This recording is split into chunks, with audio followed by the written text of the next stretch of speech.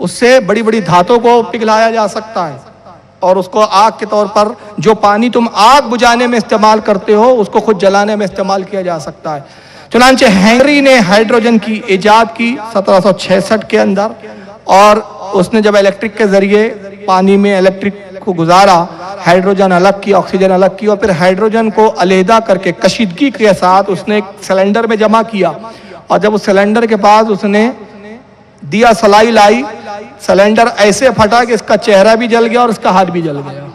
اس نے اس گیس کا نام، ہائیڈروجن کا نام دیا بھڑکنے والی گیس، بعد میں اس کا نام ہائیڈروجن پڑا۔ دیکھنے کے تعلق سے ایک نظریہ ہے ہمارا، امام جعفر صادق سے پہلے تک، بلکہ اب سے کچھ عرصے پہلے تک جو ہم دیکھتے ہیں نا، جو چیزیں ہماری نگاہیں، اس کے بارے میں ایک نظریہ کیا ہے؟ نظریہ یہ ہے کہ ہماری آنکھ سے روشنی نکلتی ہے اور چیز پہ پڑتی ہے تو ہمیں دکھائی دیتی ہے۔ ہماری آنکھ سے شعاع نکلتی ہے، روشنی نکلتی ہے، وہ چیز پہ پڑتی ہے پھر ہمیں دکھائی دیتی ہے۔ نظریہ جیسے مثال کے طور پہ میں یہاں بیٹھا ہوں، میں وہ کیمرے کو دیکھ رہا ہوں تو میری آنکھ کی شعاع نکلی کیمرے پہ، تو اس شعاع کے میرے آنکھ سے نکلنے سے مجھے کیمرہ نظر آ رہا ہے۔ یہ پہلے نظریہ تھا، لیکن امام جعفر صادق پہلی شخصیت ہے، آپ نے فرمایا یہ تھیوری غلط ہے، آپ نے اس کا انکار کیا، نفی کی۔ فرمایا آنکھ سے نور نہیں نکلتا، بلکہ چیزوں کا نور ہماری آنکھ کی طرف پلٹتا ہے تو وہ چیز ہمیں نظر آتی ہے۔ نور چیزوں میں ہونا چاہیے، اور اس کا پھر نظریے کہ بطور دلیل آپ نے یہ نظریہ پیش کیا کہ اگر ہمارے آنکھ سے روشنی نکلتی اور آنکھ سے نکلنے کے بعد چیزیں ہمیں نظر آتی تو چاہیے کہ ہمیں اندھیرے میں بھی دکھتا، لیکن اندھیرے میں ہم کو چیزیں نظر نہیں آتی، اس کا مطلب ہمارے آنکھ سے نور نہیں نکلتا۔ چیزوں میں، شے میں نور ہو اور وہ نور ہماری آنکھ کی بینائی پر پلٹ کر لوٹ آئے تو ہمیں وہ چیزیں نظر آتی ہے۔ بہرحال یہ ایک نظریہ تھا، نظریے سے زیادہ اس وقت لوگوں نے کوئی اس کو اہمیت نہیں دی۔ آکسفورڈ یونیورسٹی جو بہت بڑی یونیورسٹی مانی جاتی ہے، اس کا مشہور پروفیسر تھا جس کا نام ہے راجر بیکن۔ راجر بیکن امام جعفر کی تھیوری اس وقت پڑھاتا تھا آکسفورڈ میں، اور پڑھاتے پڑھاتے اس نے یہ بات کہی کہ امام جعفر کی جو تھیوری ہے اس پر ریسرچ ہونی چاہیے، اور امام جعفر یہ کہتے ہیں کہ چیزوں سے روشنی ہماری آنکھ کی طرف آتی ہے، شعاعیں چیزوں سے نکل کر آنکھ پہ لوٹتی ہے اور ہمیں وہ چیز نظر آتی ہے۔ تو اس نے کہا کہ اس پہ ریسرچ ہونی چاہیے، اور اگر ہم ایسی چیز ایجاد کر لے کہ دور کی چیز، کوئی ایسی چیز ہمارے آنکھوں کے درمیان میں آ جائے کہ وہ اس نور کو جو ہم سے دور ہے یکجا کر کے اس چیز سے گزر کے آنکھوں تک لائے تو ہم اس چیز کو 50 گنا بڑا دیکھ سکتے ہیں۔ یہ آکسفورڈ یونیورسٹی کے پروفیسر راجر بیکن نے یہ بات بیان کی، اور اس کے نظریے پر پھر ریسرچ شروع ہوئی۔ 1608 عیسوی کے اندر فلینڈی ایک شہر ہے جو اب فرانس کے اندر شامل ہوا، فلینڈی کے ایک سائنسدان نے دنیا میں سب سے پہلی دوربین ایجاد کی، سب سے پہلے دوربین تھی، اور 1610 میں 1608 میں فلینڈر شہر کے اس سائنسدان نے ایجاد کی، اور 1610 میں صرف 2 سال کے بعد گیلیلیو نے، کہ سائنسدان گزرا گیلیلیو، اس نے اسی دوربین کو اپنے سامنے رکھتے ہوئے اور پھر امام جعفر کے نظریے کو تحقیق اور سامنے رکھتے ہوئے اس نے ایک دوربین ایجاد کی، اور جب اس نے دوربین پہ خوب ریسرچ کی تو 7 جنوری، باقاعدہ تاریخ بھی بیان کی جاتی ہے، 7 جنوری 1610 کو اس نے دوربین سے جب پہلی مرتبہ چاند کو دیکھا تو حیران رہ گیا۔ حیران اس لیے رہ گیا کہ وہ تعجب میں پڑ گیا کہ یہ چاند جو ایک چھوٹا سا میں نظر آتا ہے، یہ صرف ایک میں چھوٹا سا چاند نہیں ہے، باقاعدہ یہ ایک جہان ہے، ایک دنیا ہے، اس میں کئی پہاڑ ہے، جو اونچے اونچے پہاڑ نظر آ رہے ہیں، ان کے سائے بھی نظر آ رہے ہیں۔ وہ حیران رہ گیا، اور جب گیلیلیو سے پوچھا گیا کہ جو تم نے دوربین ایجاد کی، جو چاند کو جو ہزاروں کروڑوں میل ہم سے دور ہے اتنے نزدیک دکھاتا ہے کہ اس کے پہاڑ تک ہمیں نظر آ رہے، اس کی چوٹیاں تک، اس کی زمین تک نظر آ رہی ہے، تو اس کی وجہ کیا ہے؟ تو اس نے کہا وہی امام جعفر صادق کی تھیوری تھی میری نگاہوں کے سامنے، میں نے ایسی چیز ایجاد کی کہ وہ چاند کے نکلنے والے نور کو کئی گنا اس نے بڑھا کر ہماری آنکھوں تک پہنچایا، جس کی وجہ سے ہم چیزوں کو بڑا دیکھ رہے ہیں۔ تو دوربین کی اگر ایجاد ہوئی ہے تو یہ دوربین کا نظریہ دینے والی ذات بھی امام جعفر صادق کی ذات ہے۔ ستاروں کی ایک دنیا ہے، یونیورس جو کہتے ہیں ہم یہ جو ستارے دیکھ رہے ہیں اس کو ایک یونیورس کہا جاتا ہے، اردو میں کہتے ہیں کہکشاں، انگریزی میں کہتے ہیں یونیورس، یہ پورا ایک یونیورس ہے۔ آئنسٹائن ایک سائنسداں گزرا ہے، اس کا کہنا ہے یہ ابھی حال ہی کا آلادت کے زمانے کا تھا۔ آئنسٹائن کا نظریہ یہ ہے کہ یہ جو پورے کہکشاں جو ہم دیکھ رہے ہیں یونیورس، اس کی لمبائی چوڑائی جو ہے وہ 90 ارب